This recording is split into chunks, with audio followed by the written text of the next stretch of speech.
Give me a Mexican got on boot story where because I got them. Everybody that been in there got them when you had them steel toe boots. We had them steel toe boots. And we knew when you put them boots on that it about to go down. With either somebody individually, like I told you earlier, or it's about to be a riot or something. Right. Give me a boot situation where strapping up became a thing.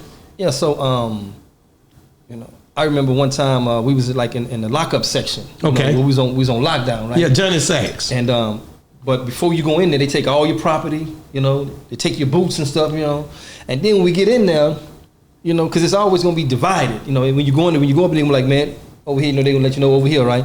And then you look across the tank, and you see about 5 or 6 boots over there. I'm like, man, hold on, man, how they get these boots in here? Yeah, we on Boss Talk 101. Yeah, we gonna talk.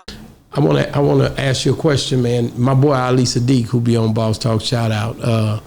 He has this joke that he does because around the 90s he was locked up, and I, man, first time Faison told me about the joke, I didn't even put the joke to Ali, right? And it was Mexican got on boots. You know what I'm saying? Mm-hmm. So he say when he first when he went, I think I sent it to a few people when he first went in. He didn't know what that mean, and he said, "Nigga ran up to me, man, the Mexican got on boots," and he said he just said to somebody, "Man, you heard Mexican got on boots." Give me a Mexican got on boots story where because I got them. Everybody that been in there got them when you had them steel toe boots. We had them steel toe boots, and we knew when you put them boots on that it about to go down. With either somebody individually, like I told you earlier, or it's about to be a riot or something. Right. Give me a boot situation where strapping up became a thing. Yeah, so I remember one time we was like in the lockup section. Okay. Where we was on lockdown, right? Yeah, Johnny Sacks. And but before you go in there, they take all your property, they take your boots and stuff, and then when we get in there, because it's always gonna be divided, when you go in there, when you go up in there, we're like, man, over here, they're gonna let you know over here, right? And then you look across the tank, and you see about 5 or 6 boots over there. I'm like, man, hold on, man, how they get these boots in here? You know what I mean? Because we can't have, they take all our boots. We're like, how they get them boots over there? You know what I mean? Like, it's all corrupt. It's bad because and it ain't know about them guards. Ain't no man. brothers got no boots over here, but then they got 5, 6 pounds or whatever. Like, man, hold on, how they get these boots in here? Right. And then I remember one morning we wake up and we had this young brother. He was claiming a set, right? And but he was a troublemaker, man. The man really will get you killed. Yeah, it's dudes like that. And so the politics is, if you're a blood, you a blood. If you're a loc, you a loc. You know what I mean? And so you don't get in their business. You know what I mean? But when it becomes a black and a Hispanic thing, it's like, hold on now. There's a difference. Hold on now. Because you can't let it go down like that. Right. At all. You know what I mean? So now he didn't got into it. Wake up, he didn't got into it with one of his Mexican blood partners, right? And about a book. Right, you read these books, and we on lockdown, so man, you taking too long to read the book. Man, you supposed to hurry and finish with the book. You know what I mean? So they get and they get into it. They ain't even had no scuffle, but a pushing match, right? But the pushing match is from one of the ranking members' nephews. He one, but he a blood. You know what I mean? So when we wake up that morning, they got on boots. Like, man, hold on, what? You're like, man, hold on, what? Man, he ain't woke us up. You know what I mean? So we're like, man, hold on, man, what? You know what I mean? So, and we find out, man, it's politics, man. I hate prison. Man, I can sit here and tell you about prison, man, and you would think that I love it. You would. We can do movies, sitcoms, soap operas, and you be like, man, prison. But I'm telling you, I hate prison because of the politics. Right, every day. You know what I mean? Yeah, politics, man. Like, nah. First of all, I ain't never been black in my life. I always been me. So man, when we come up in the projects, whoever we with, that's what we with, right? Now we know what color we are because that's who we with. But when you go down now you got to. Oh, you got to centralize now with color. You're associated with some brothers that you wouldn't almost spit on, as they say. For survival. You know what I mean? It ain't just about survival, but it's just about that's just the politics. No. The only reason I said survival, like I tell you about the Hispanic guy that stabbed Tory Lanez the other day, and if that happened in a Texas prison when I was going, I can only speak for me. It's gonna riot. It's bad. Right. Remember, I told you that. It don't matter who he went, what he done, none of that. All that. That's why when them boots was on that next day, when you see them Hispanics put them boots on, you know your life could be out. But the politics part of it too is, you know, man, you got some brothers that'll green light you. Yeah. That's the dirty part. You got some brothers that'll green light you. Mm-hmm. I ain't green like nobody, man. I ain't green like no brothers, man. Right. You know why? Because they ain't green like Nez, man. No. See, that's hard right there. That's they ain't gonna let no nigga. They not gonna let no nigga. They not, man. They not green like Nez. No. Yeah. So how I'm a green like mine? That don't make no sense at all. But you got some brothers.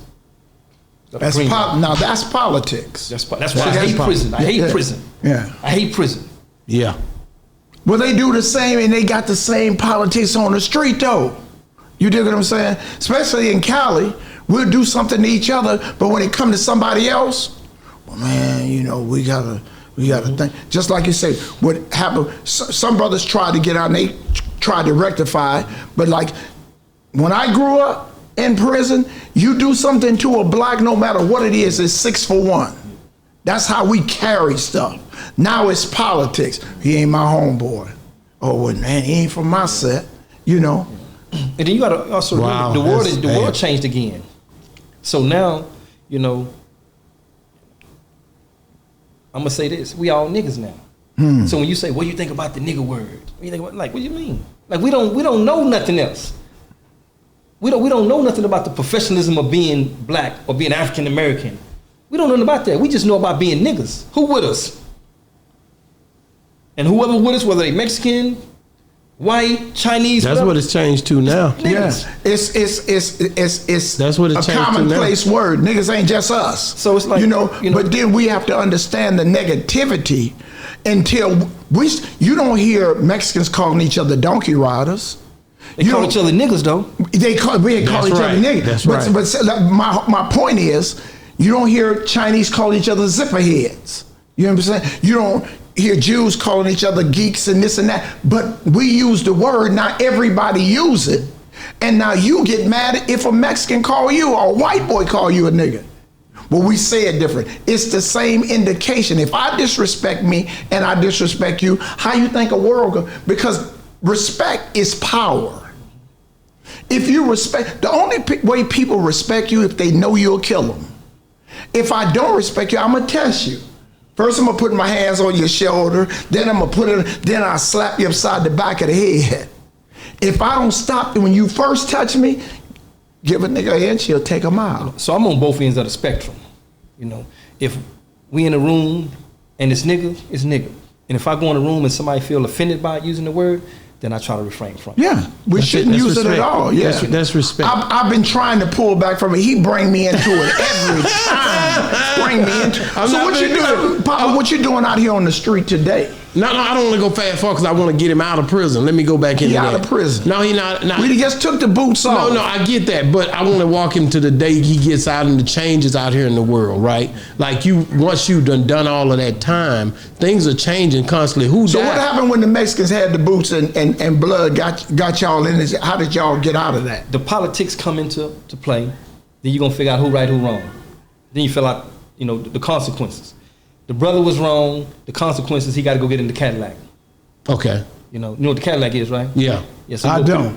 The Cadillac is like a part of the back part of the part where the bunks is there. You go back there, and you got to get like 2 brothers or 3 brothers go back there, and you DPM. That's it. Same thing. There you go. Depends on how bad it is. You get to swing back. That's right. Depends on how, if it's not that bad, you know what I mean. Then it just depends. You know what the politics. Okay, DPN, right? Yeah.